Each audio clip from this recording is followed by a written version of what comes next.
Greetings everybody and welcome back to another video. Today we're taking a look at the 2021 Methods Exam 2 multiple choice section. I filmed this video the other day but then I got audio issues, which is really annoying because now I have to redo the whole thing, but that's completely fine because I did make a small error on that first run through, so hopefully we don't make the same mistake again. So let's just jump straight into it. Question 1, we got the period of a tan function. That's really quite easy. You just take pi, you divide by the coefficient of x, which is pi on 2. So the answer is just going to be 2. So option B. Question 2, we got the sum of two log functions. This is identical to the graph of which one of these? Well, you just use your log laws. The sum of two logs, you multiply the insides together. That gives you two x words. It's going to be option C. Question 3, we have a box with colored glass beads and we select a random sample of 48 and the proportion is 0.125 that we get. It looks like the color blue, and we want to find the 95% confidence interval for the proportion of blue colored glass beads. So two ways to do this on the CAS. You can go to menu 665, so that's statistics, confidence intervals, and then 5 for one proportion z interval, and n is a clear, that's just the 48 sample size there. Level of confidence is 0.95. Now the number of successes, this is a bit annoying because you have to figure out how many successes there are, but that's not too bad to do because all you need to do is, let's go back to the whiteboard, is you just multiply the sample proportion by the sample size. So you take your 0.125 times the 48, and then you got your confidence interval, which runs from 0.03 to 0.21. Now, if you have my programs, there's another way to do it. You can go to method stats, confidence. The nice thing with this program is you don't have to figure out the number of successes. You actually just put in the proportion, so that's the 0.125, and it gives you the confidence interval. And this is a bug. This is supposed to say P, not mu, but doesn't really matter. Exact same confidence interval. This is just correct to 4 decimal places. So it's going to be option A. Okay, question number 4. We want to find the maximum value of this, looks like a linear times an exponential. So we want to find the global maximum, so we need to find the turning point and the y values at the endpoints. So that's perfect to use the analyze program if you have that. If you don't, I'll show you another way to do it. Let's go to analyze and we'll put in that function, which is x minus 2 and then times e to the x. I have to put in that at symbol there because I'm typing the e in. And we're going to add a domain. Lower bound is 0, upper bound is 2. And all we need to do is compare the stationary points, which is what the y value is negative e, with the endpoints, which is negative 2 and 0 there, and see which y value is the biggest, and it's going to be 0 at this endpoint. So you compare the y values between the endpoints and the stationary points, and that gives you either the minimum you're looking for or the maximum. So in this case it's B. If you don't have the programs, how else can you do this? Well, you just need to define, I think it's h of x here, to be equal to x minus 2, and then we got times e to the x, and you just need to solve the derivative. So you can do shift to minus for derivative with respect to x of h of x equals 0 with respect to x. That gives you the x value of the turning points or the stationary points. And now you just have to figure out what is h of 1. And you have to take a look at h of 0 and h of 2 as well, because those are your endpoints. And there's a nice way to get all those at the same time. You can put in a list instead. So you can do control right brackets over here, and you can put in 0, 1, and 2. And we got all these values, and as you can see, the maximum y value, that's the 0 over there. So yeah, option B. Question 5, we have functional relations. We want to see how many of these are satisfied by this function f of x, which maps x to exactly x. So basically whatever you put in is what you get out. So let's just go through these one at a time and see which ones work. So if you take a look at the first one, what is f of x? Well, it's just x. What is f of negative x? Well, f of whatever you put in is whatever you get out. You put in negative x, so you get out negative x as well. So that doesn't work there because x is not equal to negative x. The next one, we have f of x, which is x, and you put a negative in front, and this is supposed to be equal to, well, we put negative x into the function, so the function gives us negative x back, so this works out. The third one, f of x is x, negative f of x is negative x, so this is bad. And the final one, f of x, and then you square it, so f of x is just x, you square the thing so it becomes x squared, and we're asking, is this equal to f of x squared, which is just x squared, because we put in x squared into the function, so our function just gives us what we put in, which is x squared, so this is correct. So we see that there's 2 that works, so it's option C. Alright, so question 6, the probability of winning a game is 0.25. The probability of winning a game is independent of other games. Ben plays 10 games, Ben 10 kind of thing, and we win exactly 4 times. So we want to find the probability. This is binomial PDF because we're interested in the probability at a singular point. So we're going to go to menu 55A for PDF. Number of trials, well, was it 10? Yes, it was 10. And then what we do is we put in probability of success, which is 0.25. And the x value, we wanted 4 games to be successful. So we have 0.145, which is closest to A. All right, question 7. We have the tangent to this cubic passes through the origin, and we want to find the value of A.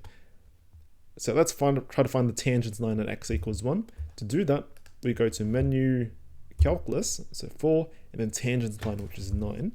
Let's plug in that cubic, so we have x cubed minus a times x squared, and then plus 1 with respect to x at the points 1. Here's our tangent line, and as you can see, this part's in front of the x, that's the coefficient, that's the gradient. We don't care about that. We care about the y-intercept, which is a minus 1. Now, this tangent line passes through the origin, or in other words, the y-intercept is exactly 0. So what makes a minus 1 0? Well, exactly a equals 1. So therefore, it's option B. Question 8, we have this function, and we want to find its derivative. Okay, so how do we do this? Well, first of all, let's analyze the derivative. So we have a big gradient over here because we're moving almost vertically upwards, and then as we move to the right, the gradient decreases. So if you take a look at option A, that's the inverse. We don't care about the inverse. Option B, we kind of want the domain of our derivative to be on the same side of the asymptote. So it can't be option B because it's on the left-hand side of the asymptote. Option C, potentially. Option D, probably not. Well, definitely not, because we have the derivative on both sides where our function is only defined on one side. And option E, potentially as well. So is it C or is it E? Well, notice our gradient is positive everywhere, so we want the option that's, well, the derivative where the y value is positive everywhere, which is E. C wouldn't be correct, and because the y values of your derivative are negative, which is saying, well, our gradient is negative, which is completely wrong because our gradient is positive. And you can see we start big and we go small, and option E works because we start at a big y value, then we go to a small y value. All right, question 9. This is the composite function question. So we have f of g of x. So f of x, we want to have x squared minus 4. Then we plug a g of x into f of x. So wherever you see x in your original function, you replace it with x plus 2.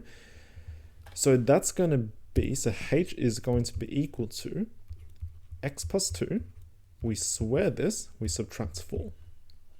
Now, we're going to assume f and g, they're on their maximal domains, but we are given a domain for h. It's -5 to -1. So maybe let's draw out this parabola. We know it's a positive parabola, so it's a smiley face. We have a turning point at -2, -4. And our domain starts at x equals -5, which is probably over here, and it runs up to x equals -1. And clearly 5, that's a greater distance away from -2, so our parabola kind of goes up more, so it has a greater y value at x equals -5. So in terms of the y values, or the range, which is what this question is asking for, we're starting at -4 inclusive, so right away kind of has to be option E here. Can't be D because we want to be inclusive. We just have to make sure that 5 is the maximum y value. So let's see what happens if we plug -5 into this h. We're going to get -5 plus 2, which is -3. We square it, which is 9. We subtract 4, which is 5, which is perfect. That's what we want, so the answer is E. Question 10, we have 2 square root functions defined over their maximal domain. So let's figure out the maximal domains first of all. For this guy, it's x actually greater than or equal to -2. How do you get that? You just solve x plus 2 greater than or equal to 0. Then you rearrange, and we have x greater than or equal to -2. For g, same thing, 1 minus 2x greater than or equal to 0. Then you rearrange, so we have 1 greater than or equal to -2x. So x is less than or equal to 1/2. So we have, for this guy, maximal domain is x less than or equal to 1/2. So we want to find the maximal domain of f plus g. So to get that, you just intersect these two guys. And if you intersect it together, oops, hate it when it zooms out like that. If you intersect it, what do you get? Well, it's just -2 less than or equal to x less than or equal to 1/2. So that's going to be option D, it looks like. And how do you get that? Well, you can just draw out a picture if you're not too sure, because for the function f of x, we start at -2, we go to the right. For the function g of x, we start at 1/2 and we go left. And the intersection, or that is this overlap here. So it starts from -2, goes up to 1/2. All right, question 11. Integration and transformations. So to do these sorts of questions, this is nice because the transformation's there on the outside of the function. If your transformation's on the inside of your function, you have to think a bit harder as to how the scaling and dilations work and all that. But this is on the outside, which is nice because you can just break up the integral. So this is the integral from 0 to a. We can bring the 3 out. F of x stays in here, dx. We're going to split off that 2 as well. So we have 2 integral 0 to a of dx. And the integral from 0 to a of f of x is nice because we already know this, it's k. And this integral over here, that's exactly a. If you integrate from 0 to a of, well, just dx, it's just a. In general, it's just going to be the length of the interval times the constants that's on the inside over here, because this kind of makes a rectangle with a height of 1, and you go from 0 to a. So the area is just a. So overall, it's 3k plus 2a, which is option A. Question 12. For a certain species of bird, the proportion of birds with a crest is known to be 3/5. Let p hat be the random variable representing the proportion. We want to find the small sample size for which the standard deviation is less than 0.08. Okay, so standard deviation of p hat. How do you calculate that? That's just the square root of p1 minus p over n. That's the formula. And we kind of want this. Well, first of all, let's plug in the value. So p is 3/5. So we have 3/5 times 2/5 divided by n. And we want this to be less than 0.08. And then we just solve for n. And that's something we can just do in the cas quite easily. So let's cas this. We are going to solve. Let's go for the square root of, so we have 3/5 times 2/5 divided by n. Looks like I already defined n, so let's use another variable m. And this is less than 0.08. And we're going to solve with respect to m. We get m greater than 37.5. So it has to be 38 because sample size has to be an integer. This is the smallest integer which satisfies greater than 37.5. It can't be 37 because that's less than 37.5. So it's option D. All right. What are we up to? Question 13. We have an investment modeled by this function, and we want to find the average rate of change over the first 12 months. So we have a function, average rate over the first 12 months, well, we start at 0, we end at 12, essentially. So let's define the function first of all. So we are going to define f of, let's call it n. Well, first of all, let's del var n to get rid of it. Now we can define f of n to be equal to, what was it? Something 2500 times 1.004 raised to the n. And that we're just going to use the average value formula, which is f of the end minus f of the start over end minus start. That gives us 10.223. So it's closest to b, which is 10.2. And yes, this is in dollars. So sometimes you have to pay attention to scaling as well because, yeah, well, it's not going to be those two. Okay, so question 14, the value of k for which the average value of a function over the interval is equal to the average value of another function. So we want the average value of one function to be the same as the average value of another function. So let's kind of just solve this in the cas. So we're going to solve the average value of one function equals the average value of another function over this interval. So the first function is cos of kx minus pi on 2.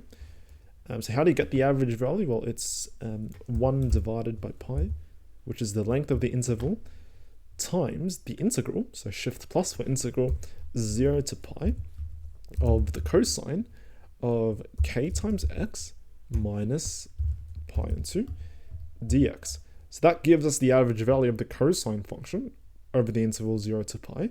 Now we want this to be equal to 1 over pi times the integral from 0 to pi of sine of x dx. So this part on the right hand side of that equality, that's the average value of sine of x, and we want to find the value of k which does the job. So we got these values over here. I think that's probably a floating point error, so don't worry about that. So k is 0.5 or 1. I believe if k is equal to 1, then this just becomes a sine function because cosine of x minus pi on 2 is sine because you translate cosine over pi on 2 to the right. So it has to be 0.5. And yeah, there's no option for 1 on the answer, so it has to be e. All right, question 15. 4 fair coins tossed at the same time, and we have that they are independent, which is nice. So this is binomial. The probability that there is an equal number of heads and tails given that there is at least one head is. So this might seem like a bit of a funny question. What does it mean by equal number of heads and tails? Right. Well, binomial, first of all, let's define some random variable. Let's just call it x. And because we're kind of working with heads over here, we're going to let x, this is binomial, count number of heads. And well, if there's 4 trials, what's the probability of getting a head? It's a half. That's our setup for the binomial random variable. Now, the probability that there is an equal number of heads and tails. Well, there's 4 coins. If there's an equal number of heads and tails, that means the number of heads has to be 2 and the number of tails has to be 2. So we're essentially finding the probability that x equals 2, given that there is at least one head. So x is greater than or equal to 1. So this is just conditional probability, which is not too tricky to do. We just do the probability of the intersection. So what's the intersection of x equals 2 and x greater than or equal to 1? Well, it's just going to be x equals 2. You can draw it a little bit of a picture if you're not convinced. And we divide by the probability that x is greater than or equal to 1. So for the first, or the top one over here, we just use binomial PDF because we're at a point. For the bottom one, we use CDF because we're over a range. So this is something the CAS can do, no problem. So let's go to menu 5.5. We're going to go for A first for PDF. There's 4 trials. Probability of success is 0.5. And the X value we're after is 2. And we can go menu 5.5B as well. Number of trials is again 4. Probability of success is 0.5. Lower bounds, well, we're going to start at X equals 1 inclusive. So 1. Upper bounds is 4. And we just take the quotients. because we're dividing, and we get an answer of 0.4, which is 2/5, so it's option D. All right, question 16, we are almost there. 2 more pages. We have cosine of x equals 3/5. Sine of y squared is 25/169. We're given some domains here, and we want to find the value of sine of x plus cosine of y. So, x and y, these are actually angles, so don't think about this as points on the Cartesian plane or anything. X and y, those are just angles, and we're given domains for these angles. Alright, so from cosine of x equals 3/5, how do we get sine of x? You can't really use sine of y because this is y, has nothing to do with x. So best thing to do, draw out a triangle, right angle triangle. Let's label this angle to be x. So cosine of x is 3/5, so we have a 3 and we have a 5 over here. Actually, that's wrong. 3 is supposed to go down here. Can't even do basic trig anymore. So 3, 5, and then the missing side is 4. That's just Pythagoras. So 3 and 5, that's adjacent and hypotenuse from, what is it called, Sokotoa or something. So sine of x from this picture looks like it's going to be 4/5, but you have to be careful with the domain because over here, x is in the 4th quadrant, 3 pi and 2 to 2 pi. And sine is negative in the 4th quadrant, so you just have to put a negative sign there. And we can do something similar for sine squared of y, trying to get cosine of y. Well, first of all, we want to get sine of y only because it's a bit tricky to work with sine squared. So sine of y, you just take the square roots. So you might say, well, it's got to be 5 over 13, right? Because that's the square root of 25/169. However, once again, because we square root, it's either positive or negative, and it has to be negative in this case because y is also in the 4th quadrant and sine is negative in the 4th quadrant. So you've got to put a negative there. But when you draw out your triangle, it doesn't matter if you put the negative or not. Oops, that's the wrong triangle. I want the right triangle. So once again, label y, and sine is 5/13, opposite over adjacent, no, opposite over hypotenuse. So 5/13, and then the missing angle is, not the angle, the missing side length is 12. So you can verify that if you do 169 minus 25, which is the difference of the squares, that gives you 144, which is exactly the square of 12.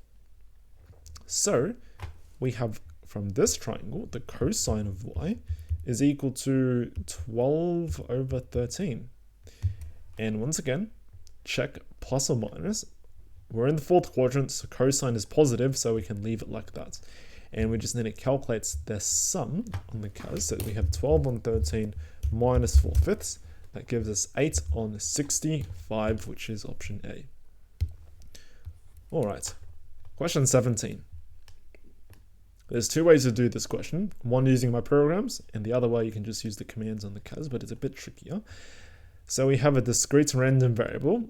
Probability of success is 0.1 for n trials where n is greater than 2. Now the probability of obtaining at least 2 successes after n trials is at least 0.5. We want to find the smallest value of n. So this is one of those binomial questions where you try to find the number of trials. These are quite tricky questions. If you have my programs, what you can do is, well, first of all, let's write down some math so we know what we're working with. So x is binomial, probability of success is 0.1, and we have no clue what the n value is, but we do know that we want the probability that there's at least 2 successes. So x greater than or equal to 2 is at least 0.5. So this is what we can write down. So if you have the programs, this is what you can do. You can go to the catalog, then you can go to probability. There's a program called Binomial Inverse. If you run the program, what you can do, you can put in probability of success, which is 0.1, desired number of successes, 2, and required probability is 0.5. So we want the probability of x greater than or equal to 2 to be at least the 0.5 there. And we got the minimum number of trials to satisfy these conditions is 17. So, I mean, we can just put in 17 here, but if you don't have my programs, what else can you do? There's a command on the CAS called, so if you go to menu 5, and you scroll down a bit, there's D there. Inverse binomial n. There's an n here because this is a number of trials. I believe this is finding probability of success or something like that, but we want n because we're after the number of trials. Now this one's a bit of a funny one. If you played around with the normal inverse command on the CAS, you might know what I'm talking about, but essentially cumulative probability, this is the probability on the left-hand side of some particular x values. It's, you have to make sure everything's in the right direction. Over here, we're not quite there yet because x is greater than a number. We want to rewrite this so x is less than a number. So how do we do this? Well, you can just take the complement. So what's the complement of x greater than or equal to 2? Well, we want x less than or equal to 1. So we can rewrite this as 1 minus probability. X less than or equal to 1 is greater than or equal to 0.5. If you want a visual of what's going on, the binomial distribution looks something like this probably, right? We're trying to find, we have some x value over here, and we want to get the probability less than that particular x value. So that's why we want to change the inequality sign to a less than instead. So we can rearrange this a little bit. So let's see, we have probability x less than or equal to 1. That goes on the other side and you bring the 0.5 over. So this is less than or equal to 0.5. So what can we do with this thing here? This command, the cumulative probability, we can put this to be 0.5. The probability of success is the 0.1 there. And the successes, well, we want that success of 1 there. If we press enter, we get 17. So again, 17, that's the minimum number of trials to satisfy this relation here. So it's a bit of a tricky one. I believe there's other methods you can kind of do it by hands as well. If you do the complement and then you have to rewrite it using the binomial probability formula, that's a bit messy to do with in a multiple choice section. So this is probably the preferred way of doing things. But yeah. Moving on, question 18, we have a function. It's a cubic. And then we have another function. It's a funny log function. And what we want to do is find the maximum number of solutions. So the best way to do this probably is just to graph things out on the graphs page and play around with some sliders. Because we have f of x minus k. This is just a translation in the x direction by k. So let's put everything in here. Let's define f of x to be equal to, we have 2x minus 1 and 2x plus 1. And we also have 3x minus 1. And we're also going to define g of x to be equal to x times natural log of negative x.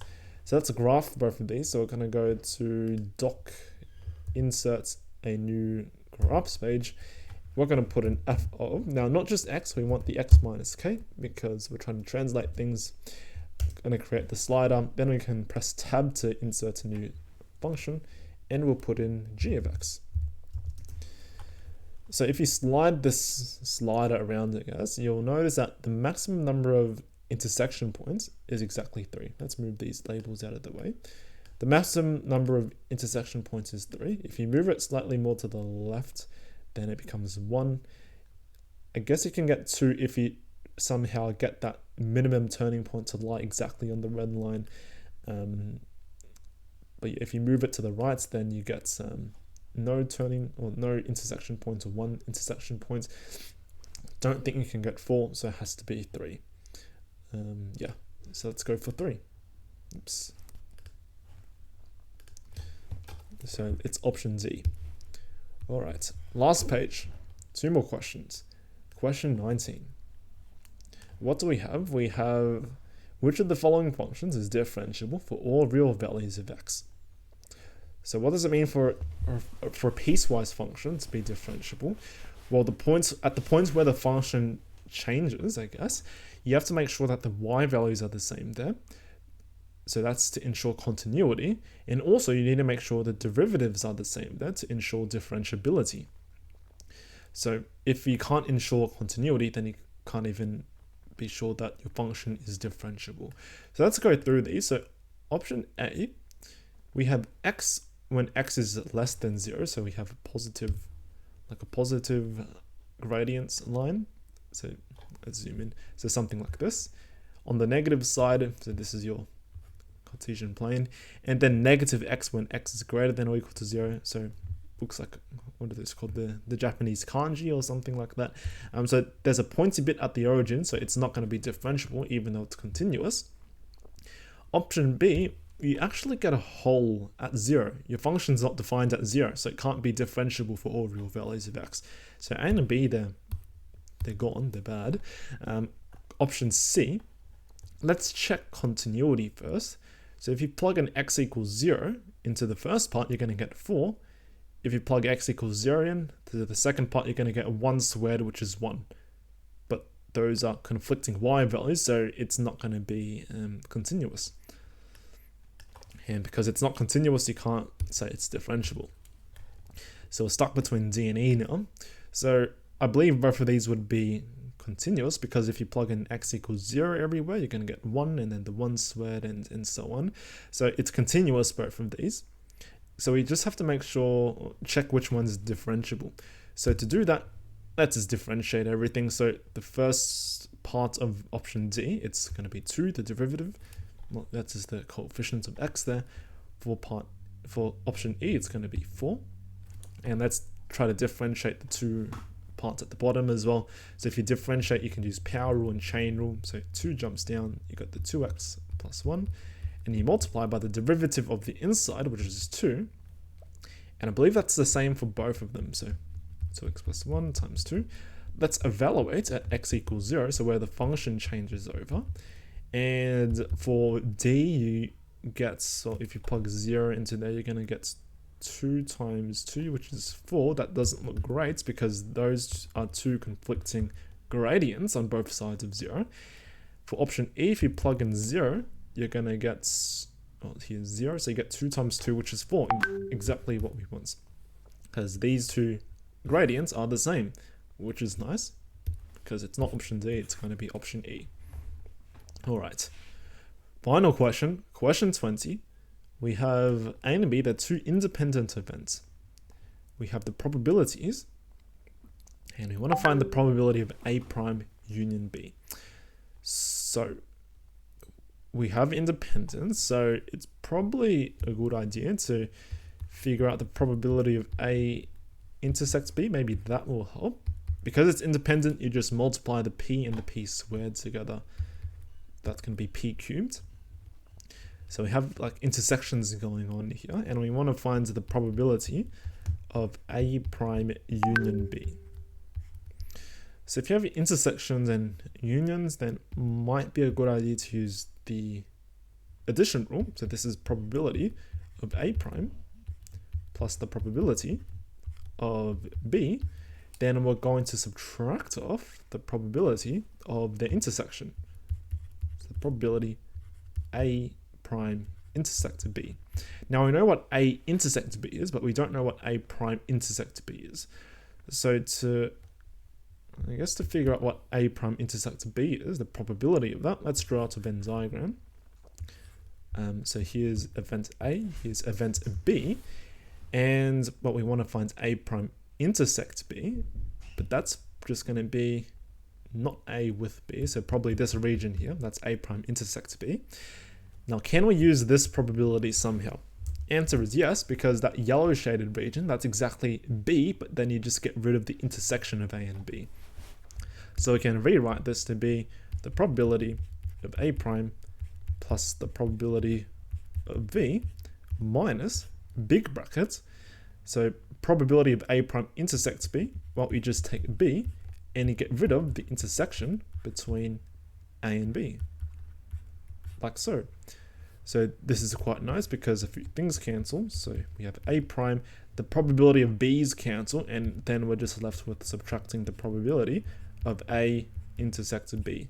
And then, basically there, we just need to plug in a few numbers, or I guess variables. The probability of A prime is 1 minus P, because the probability of A is exactly P. Then we just need to subtract off. I think that's supposed to be a plus there because there's 2 negatives. Yeah, there's 2 negatives, so we subtract the subtraction here. So it's a positive. What's the probability of A intersects B? Well, it's just going to be exactly P cubed, which we found at the start. So we have a plus P cubed, and it's going to be option D. So we'll go with that. And that completes the exam. Hopefully I got everything there. I'll probably have to recheck all of these, and if everything's right, then I'll upload it. So that's all for this video, I guess. Hopefully you guys found it helpful, and yeah, I'll probably do a few more of these this year, because I feel like I don't have enough exam stuff on my channel, which would be nice in my opinion. But yeah, anyways, stay tuned for more exam videos, and if you have specific exams you want me to do, let me know and I'll look into it. But yeah, I'll probably try to get most of the multiple choice exams in the current study design out this year, and maybe some of the section B questions as well. But yeah, that's all for today. Hope you guys have a wonderful day, and I'll see everyone in the next one. Bye bye.